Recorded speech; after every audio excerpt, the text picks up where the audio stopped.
دل اس میں جان نہیں ہے، مردہ ہے وہ دل اس میں جان نہیں ہے، جس دل میں نہیں عظمت سرکار مدینہ، مردہ ہے وہ دل اس میں جان نہیں ہے۔ اور یہ ماہ مبارک محرم الحرام کا ہے۔ ابھی ہم سب نے مل کر کے امام حسین امام علی مقام رضی اللہ تعالیٰ عنہ کی بارگاہ میں اپنے اپنے اعتبار سے خراج عقیدت پیش کیا۔ 4 مصرے میں امام حسین علی مقام کی بارگاہ میں پیش کر رہا ہوں اور آپ کی توجہ کا طالب ہوں، دیکھنا چاہتا ہوں آپ کتنا بیدار۔ دونوں ہاتھوں کو ہوا میں لڑا کر کہیں یا رسول اللہ، حسین حسین زندہ ہے، حسین زندہ ہے دستور زندگی کی طرح، سبحان اللہ، حسین زندہ ہے دستور زندگی کی طرح، شہید مرتے نہیں عام آدمی کی طرح، حسین زندہ ہے دستور زندگی کی طرح، شہید مرتے نہیں عام آدمی کی طرح۔ یزید ڈوب گیا شام کے اندھیروں میں، یزید ڈوب گیا شام کے اندھیروں میں، حسین پھیلے ہیں دنیا میں روشنی کی طرح۔ نعرہ تکبیر، نعرہ تکبیر، نعرہ رسالت، نعرہ رسالت، علماء سنت، علماء سنت، حسین میلاد النبی، نعرہ تکبیر، نعرہ رسالت، سبحان اللہ۔ حسین زندہ ہے دستور زندگی کی طرح، شہید مرتے نہیں عام آدمی کی طرح، یزید ڈوب گیا شام کے اندھیروں میں، حسین پھیلے ہیں دنیا میں روشنی کی طرح، حسین پھیلے ہیں دنیا میں روشنی کی طرح۔ درس قرآن اگر ہم نے نہ بھلایا ہوتا، درس قرآن اگر ہم نے نہ بھلایا ہوتا تو یہ زمانہ نہ زمانے نے دکھایا ہوتا، تو یہ زمانہ نہ زمانے نے دکھایا ہوتا۔ حضرات گرامی وقار، جیسا کہ آپ کو معلوم ہے آج کی یہ پاکیزہ تقریب ایصال ثواب کے تعلق سے ہے۔ ہمارے ایک بھائی کی والدہ محترمہ کا انتقال ہوا، ان کے لیے دعا ہے پروردگار عالم ان مرحومہ کی بخشش و مغفرت فرمائے، ان کو عذاب قبر سے نجات عطا فرمائے اور جنت الفردوس میں اعلیٰ مقام عطا فرمائے۔ حضرات محترم، آپ جانتے ہیں کہ جب بھی ہمارے اور آپ کے گھروں میں ہمارے اور آپ کے درمیان فاتحہ ہوتی ہے تو ہم فاتحہ میں کیا کرتے ہیں؟ اللہ کا نازل کردہ قرآن پڑھتے ہیں۔ زور سے بولیے، کیا پڑھتے ہیں؟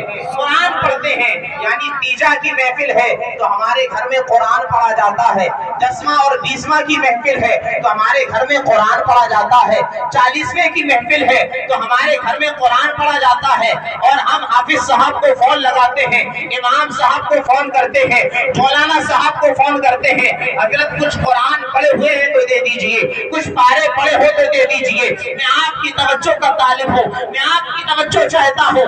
یعنی فاتحہ ہے ایک ماں کی، فاتحہ ہے ایک باپ کی، فاتحہ ہے ایک بھائی کی، فاتحہ ہے ایک بہن کی، فاتحہ ہے ایک بیوی کی، فاتحہ ہے ایک شوہر کی۔ یعنی جس کی ماں کی فاتحہ ہے اس کو توفیق نہیں ہے کہ وہ بیٹا قرآن اپنے ماں کی فاتحہ کے لیے پڑھ لے، جس کے باپ کی فاتحہ ہے اس باپ کے بیٹے کو توفیق نہیں ہے کہ وہ سورہ اخلاص پڑھ کے اپنے والد کی روح کو ایصال ثواب کرے، وہ سورہ ملک پڑھ کے والد کی روح کو ایصال ثواب کرے، وہ سورہ کوثر پڑھ کے والد کی روح کو ایصال ثواب کرے۔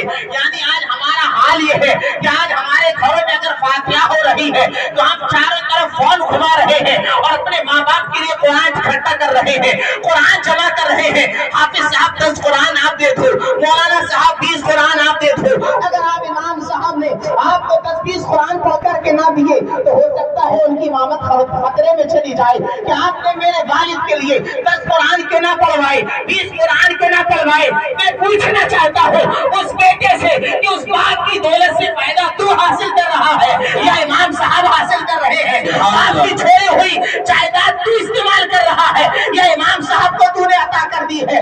باپ کی چھوڑی ہوئی بائک تو چلا رہا ہے یا امام صاحب کو تو نے تحفے تحفے میں دیتی ہے. میں پوچھنا چاہتا ہوں اس ماں کے بیٹے سے کہ تجھے اتنی توفیق ہوئی, تو نے 50,000 کا گوشت بنایا, تو نے 1 لاکھ کا انتظام تو کیا, لیکن تجھے اتنی بھی توفیق ہوئی کہ اپنے ماں کے سالے ثواب کے لیے 1 مرتبہ کلمہ طیبہ پڑھ کے ان کی روح کو بخش دیتا, 3 مرتبہ سورہ اخلاص پڑھ کے ان کی روح کو سالے ثواب کر دیتا. یعنی باپ نے ہمارے لیے دکان بھی چھوڑی, باپ نے ہمارے لیے مکان بھی چھوڑا, باپ نے ہمارے لیے کاروبار بھی چھوڑا, باپ نے ہمیں پڑھایا لکھایا, ودیش بھیجا, ہمارے لیے ہماری تعلیم پہ پیسہ خرچ کیا, لیکن ہم بیٹے ہیں, ہم نے باپ کے حق کو ادا نہ کیا, ہم نے ماں کے حق کو ادا نہ کیا, ہم نے حافظ صاحب سے تو قرآن پڑھوا لیا, ہم نے مولانا صاحب سے تو قرآن پڑھوا لیا. میں پوچھنا چاہتا ہوں, مولانا قرآن پڑھے گا انداز اور ہوگا, امام قرآن پڑھے گا انداز اور ہوگا, اور جس کی ماں مری ہے, جس کی ماں کا انتقال ہوا ہے, جب وہ بیٹا ماں کی قبر پہ کھڑے ہو کر کے ماں کی سالے ثواب کے لیے 1 مرتبہ کلمہ طیبہ پڑھے گا تو اس کا انداز اور. نعرہ تکبیر, نعرہ رسالت, علماء اہل سنت, شہید میلاد النبی, نعرہ تکبیر, نعرہ رسالت. سبحان اللہ, سبحان اللہ. ہمارا حال یہ ہے, ارے ہم اس ماں کے لیے قرآن کیسے پڑھیں, اس باپ کے لیے قرآن کیسے پڑھ سکتے ہیں؟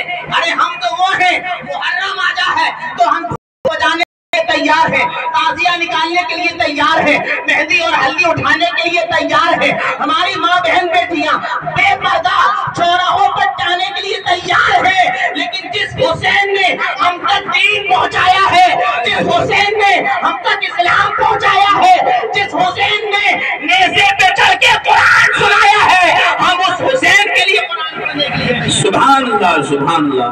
محرم کا مہینہ آتا ہے تو ہم خرافات میں لگ جاتے ہیں, رسم و رواج میں لگ جاتے ہیں. جس حسین اعظم نے نیزے پر چڑھ کر کے قرآن سنایا اور ہم تک پہنچایا, تو یہ میسج تھا ہمارے لیے, وہ پیغام تھا ہمارے لیے. دیکھو جب تک میں زندہ تھا تب تک میں قرآن پڑھتا رہا, اور آج میری شہادت ہو چکی ہے, آج میرا انتقال ہوا ہے, سر تن سے جدا ہے لیکن قرآن حسین سے جدا نہیں ہے.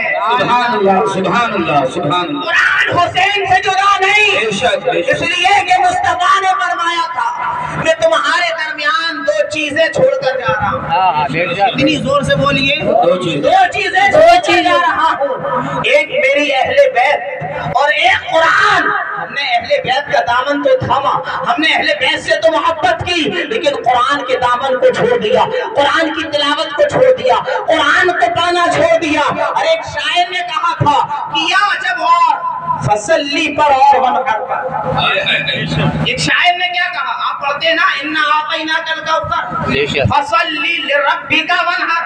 کیا ہے ترجمہ, اپنے رب کے لیے نماز پڑھو اور قربانی ادا کرو. سبحان اللہ. زور سے بولیے, کیا ہے, نماز پڑھو اور قربانی کرو. اب شعر سنو, کیا جب اور فصلی پر اور ونحر پر, نظر ٹھہر گئی میری حسین کے سر. سبحان اللہ. حسین کے سر پر, اس لیے کہ دنیا نماز تو پڑھتی ہے, عیدگاہ میں جا کر قربانی کرتی ہے, گھر آ کر عیدگاہ میں نماز ہے, قربانی نہیں ہے, گھر پہ قربانی ہے, نماز نہیں ہے. یعنی دونوں چیزیں ایک جگہ جمع نہیں ہے.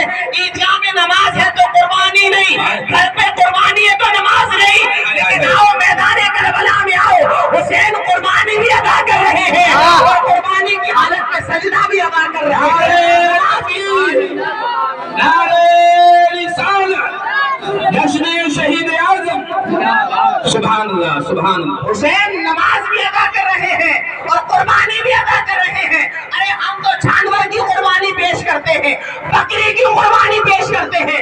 حسین نے کربلا میں نماز پڑھی ہے تو جانور کی قربانی نہیں پیش کی ہے, بلکہ علی اصغر کی قربانی پیش کی ہے, علی اکبر کی قربانی پیش کی ہے, قاسم کی جوانی کی قربانی پیش کی ہے, عباس کے بازو قربان کیے ہیں. پتہ یہ چلا حسین اعظم نے میدان کربلا میں نماز بھی پڑھی ہے اور نماز کے ساتھ ساتھ اپنے خاندان کی قربانی بھی پیش کرتا ہوں۔ سبحان اللہ، سبحان نعرہ تکبیر، نعرہ رسالت، علماء اہل سنت، جشن عید میلاد النبی، نعرہ تکبیر۔ امام حسین کے کربلا میں جانے کا مقصد ڈھول بجانا نہیں، تاجے بشانا نہیں، مہندی اور ہلدی نہیں۔ امام حسین کربلا میں اس لیے گئے تھے تاکہ دین کی حفاظت ہو جائے، اسلام کی حفاظت ہو جائے، رسول اللہ کی شریعت کے قانون کی حفاظت ہو جائے، اللہ کے قرآن کی حفاظت ہو جائے۔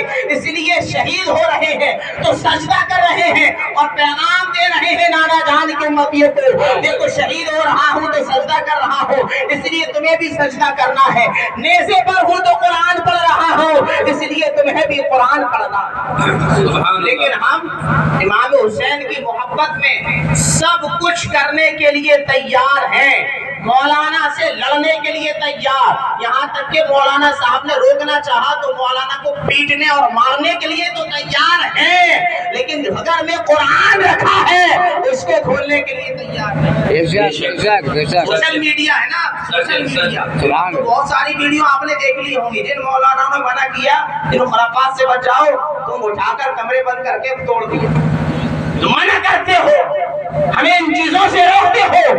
ارے امام حسین اگر کربلا میں گئے ہیں تو قرآن کے تحفظ کے لیے گئے ہیں، رسول اللہ کی شریعت کے تحفظ کے لیے گئے ہیں، تمہیں اس کی کوئی فکر نہیں، تمہیں اس کا کوئی خیال نہیں۔ جس حسین نے پورے خاندان کو قربان کیا قرآن و اسلام کے تحفظ کے لیے، تمہیں اس قرآن سے کوئی تعلق نہیں۔ قرآن گھر میں بند ہے، اس کے جزدان اور غلاف پر گرد و غبار چھایا ہوا ہے، کبھی توفیق نہیں اس کو صاف کر دیا جائے، توفیق نہیں اس کو کھول کر کے پڑھ لیا جائے، توفیق نہیں کہ گھر میں قرآن کی تلاوت کر لی جائے۔ جو قوم اپنے محسن حسین کے لیے قرآن نہیں پڑھ سکتی وہ اپنے ماں باپ کے لیے کیا بات ہے؟ اور اس میں ماں باپ کی بھی خامیاں ہیں، ماں باپ کی بھی کمیاں ہیں کہ سب کچھ چھوڑ کر جاتے ہیں اولاد کے لیے، مرتے مرتے فکر یہ ہوتی ہے میں نے بیٹے کے لیے ایک دکان کا انتظام کیا ہے، کاش 2 دکان کا انتظام کرتا، میں نے بیٹے کے لیے صرف 1 پلاٹ دیا ہے، کاش 1 پلاٹ اور خرید کر کے دے دیتا۔ لیکن یہ فکر نہیں باپ کو کہ دنیا سے جا رہا ہے تو اپنے بچے کو قرآن پڑھا کر کے جائے، قرآن کی تعلیم سکھا کر کے جائے۔ ارے بچے کو پتہ کیسے چلے گا کہ باپ کا مقام کیا ہے، ماں کا مرتبہ کیا ہے؟ پتہ اسی وقت چلے گا جب مدرسے میں بیٹھ کر کے قرآن پڑھے گا اور مولانا بتائیں گے وَلَا تَقُلْ لَهُمَا أُفٍّ وَلَا تَنْهَرْهُمَا کہ والدین وہ ہیں اگر مارے بھی ظلم بھی کرے تو تجھے اف کہنے کی اجازت نہیں ہے، تجھے اونچی آواز میں بولنے کی اجازت نہیں ہے، اس لیے کہ قرآن میں پتہ ہے، قرآن میں لکھا ہے کہ ماں باپ کا مقام ہو۔ نعرہ تکبیر، نعرہ رسالت، عظمت والدین۔ ہم نے قرآن کو طاقت کی زینت بنا دی۔ کیا بات ہے؟ ہمارا مقصد یہ نہیں کہ آپ کو ڈانٹا جائے، آپ کو ہڑکایا جائے، آپ کی ذلت و رسوائی اور آپ کو رسوا کیا جائے، نہیں، بلکہ جب بھی ایک ڈاکٹر اپنے مریض کو جتنی بھی تکلیفیں پہنچاتا ہے، انجیکشن لگاتا ہے، آپریشن کرتا ہے، وہ تکلیف تھوڑی دیر کی ہوتی ہے لیکن اس کی دوائی ہمیشہ کے لیے اس پر اثر کرتی ہے، فائدہ اس کو پہنچاتی ہے۔ اسی لیے کسی بھی مولانا کی تقریر کو یہ نہ سمجھنا کہ ہمیں ٹارگیٹ کیا جا رہا ہے، بلکہ اگر ایک بھی قرآن پر عمل کرنے والا ہمارا بھائی پیدا ہو گیا، ایک بچے نے قرآن پڑھ کر کے عمل کر لیا تو ہمارا بھی یہاں آنا کامیاب ہو جائے گا، آپ کا بھی آنا کامیاب ہو جائے گا۔ محفلیں اسی لیے سجائی جاتی ہیں، مزے کے لیے نہیں، ہنسی مذاق کے لیے نہیں کہ مولانا صاحب نے وہ لطیفہ بہت اچھا سنایا، بہت وسیع، یہ نہیں۔ ان محفلوں میں جب غوث اعظم کی محفل سجتی، غریب نواز کی محفل سجتی تھی تو ہزاروں کافر جو ہے کلمہ پڑھ کر کے مسلمان ہوا کرتے تھے، ہزاروں گنہگار ڈاکو رہزن توبہ کر کے مسلمان ہوتے تھے اور ہزاروں تھانے مار مار کر کے محفلوں میں رویا کرتے تھے۔ آج اپنے جلسوں کے تقدس کو پامال استعمال کیا. ہم نے جلسوں اور میلاد کو ہنسی مذاق کا ذریعہ سمجھا. فلانے مولانا صاحب کو بلائیے، وہ بہت کامیڈین ہے، بہت اچھی اچھی چٹکلے سناتے ہیں. یہ محفل یہ منبر رسول چٹکلے سنانے کے لیے نہیں، اللہ کا قرآن سنانے کے لیے، مصطفیٰ کی حدیث سنانے کے لیے. قرآن ہمیں عزت عطا کرنے آیا.